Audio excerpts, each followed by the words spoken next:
So last month we lop off 62,000 on a number when it was originally released at 504,000. You had to go all the way back, I believe, to April of 2008 to find a number in that area.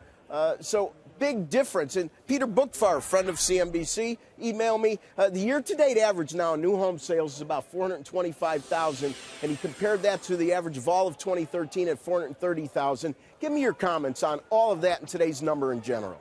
Yeah, today's number was kind of shocking, down 12% year over year, the big revision to last month. Remember, demand always precedes or sales volume prices. So our next step, Rick, has to be lower prices. People need lower prices to buy houses. This is clearly not a supply problem. We've clearly changed trend to demand destruction in both existing sales, new home sales, starts. It's all looking the same. 1 or 2 months you might be able to blow off.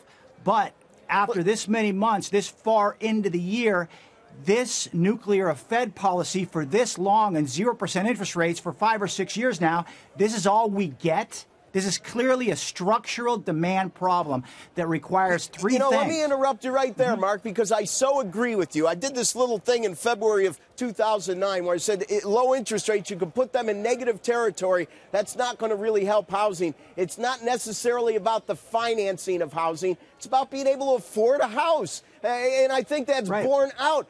Another issue, who the end users are makes a huge difference on how it impacts the economy. Explain.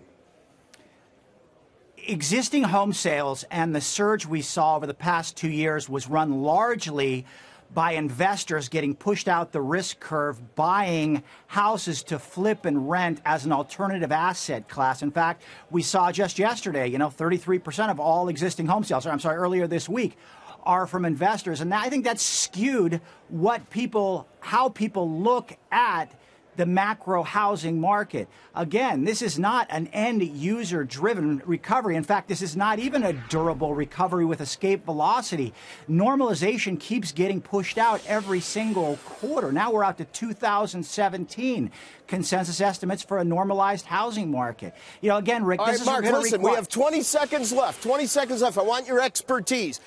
We can't do a counterfactual. But if we would have allowed housing to truly bottom after the crisis, do you think it would have turned out better? It seems like all these years and we still don't see single-family creation and all those people shopping at Home Depot. Well, I put out a report called Foreclosures Are the Solution, Not the Problem. And yes, things would have got deeper, probably scarier.